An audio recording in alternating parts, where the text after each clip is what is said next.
The price of Bitcoin right now is $26,313. It did lose that level of support today, but things get weirder as the day goes on because Chinese television today has been talking about Bitcoin. This is the Chinese Central Television Network that has been talking about Bitcoin today, basically saying that in Hong Kong, it's becoming fully legal in June. Now, we've known this for a while. It will have huge market impact as that institutional volume comes over from China and starts coming in to Bitcoin. This is the news broadcast that happened. I'm going to play you 2 seconds of it because you won't understand a word of what they're saying. But essentially, this is the news thing that says basically Hong Kong Securities Regulatory Commission implementing a mandatory licensing system for virtual asset trading platforms from June the 1st. This is huge.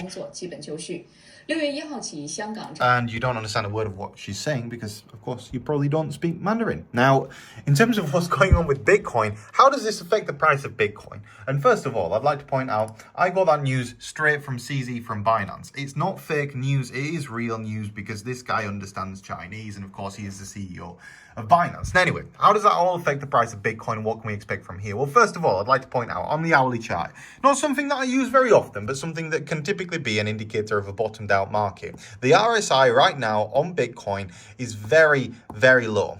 In recent times, that has suggested that the price should, in theory, bounce from where it's at. The other thing to point out would be the VWAP right now. In terms of the VWAP for Bitcoin, if we get rid of the RSI right now, and we look at the VWAP, something that we've looked at in the past recently and seen significant good results from is the VWAP. Now, he's smacking the bottom of the VWAP really, really hard right now. Every time we touch the bottom of the VWAP, the price of Bitcoin bounces. When you touch the top of the VWAP, it seems to drop. As it sits right now, we've touched the bottom of the VWAP, a bounce seems likely. I have repositioned myself after this morning's video, and I pointed out, look, I'm probably going to close my positions because they don't seem like the best positions to be in right now. I closed them. However, I have reopened my Ethereum long position from the level of $1,800. Being that the price is currently $1,794, I'm a little bit in a loss on that position, but it's nothing to be ashamed of. I mean, it's trading, isn't it? You can't catch them all, the perfect entries. The price has been a little bit below it, but overall, I think that there's a pretty good trade. In terms of my Bitcoin position, I don't have one open yet, but I do intend on opening a Bitcoin long position today. Just a small one, because it's pretty rare for the price of Bitcoin to drop 3.2% or 3.4% in the price of 24 hours, or time of 24 hours, and then not rebound just a little bit because it's dropping for really no reason right now. The only reason it's dropping is because the DXY here on the 4-hour chart, the DXY has been rising today. If it's a drop down onto the 15-minute chart on the DXY, this little spike has caused the price of Bitcoin to decline. It's nothing to be concerned about from my perspective, especially given all of the good things that are about to happen to the price of Bitcoin. The other thing to consider would be Ethereum's Bitcoin dominance is really starting to encroach on this level of resistance here, and a break of this resistance level will result in an 8.5% jump in the price of Ethereum. Given all of that information, what is going on in the world of crypto news? Well, Bitcoin's compressed price action signals incoming volatility according to Glassnode. Now, you can find this article and read more about it on cryptosavingexpert.com, but if I'm to show you this chart right here, you can see the exchange inflow across major assets. Typically, you can see the capitulation inflows here cause Bitcoin's price to drop. At the same time, there isn't a whole lot of Bitcoin flowing into exchanges right now. It's just not flowing in. So from my perspective, this could mean that, we have an increase in price. Again, it's never likely. It never seems obvious when Bitcoin's about to make a huge move to the upside.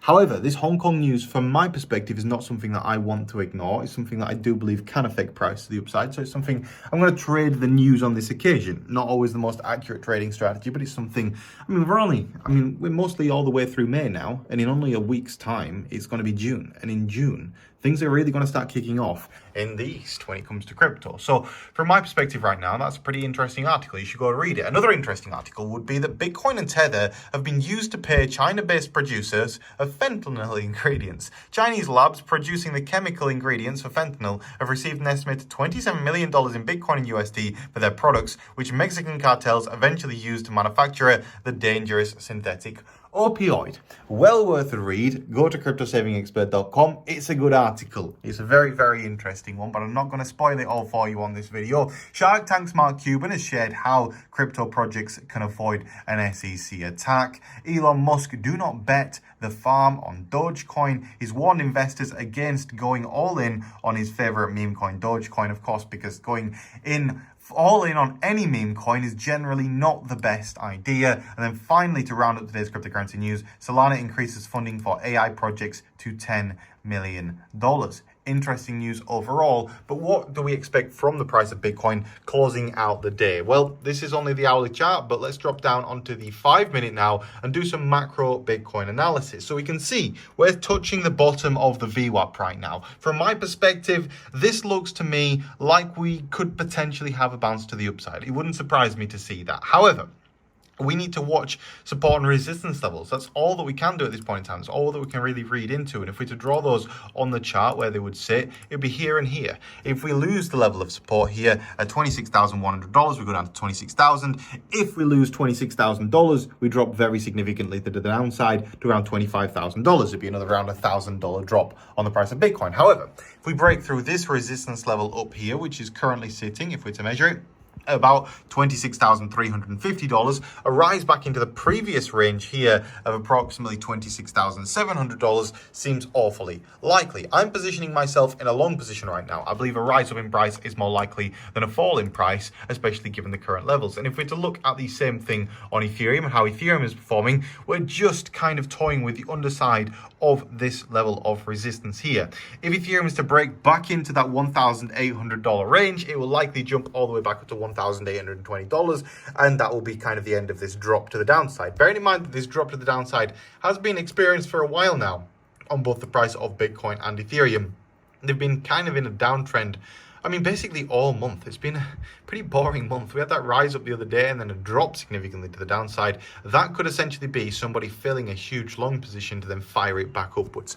We don't know. We can only speculate. But I am long on Bitcoin right now, long on Ethereum. And I think the overall market, from my perspective, appears more bullish than bearish, given that we are heading into the month of June when Hong Kong is launching those amazing bits of news about crypto. Now, the final thing I want to discuss in today's video would be XTP. It is back down at 15 to 16 Satoshis right now. There is not a whole lot of resistance in the charts, and any spike in volume would likely, I mean, it could be really, really good. So a lot of good things are happening behind the scenes on XTP. A lot of good things are happening with Bitcoin, especially now at these lower prices. I mean, I'm happy to load up. I don't spend Bitcoin. So yeah, keep your savings large in crypto. Don't spend too much money. Slap a like on this video. Subscribe to the channel. I hope you all enjoyed it. Send these videos to your friends. And yeah, check out the links and information to exchanges, tutorials, and cryptosavingexpert.com in today's video description. And I'll see you in the next video. Goodbye.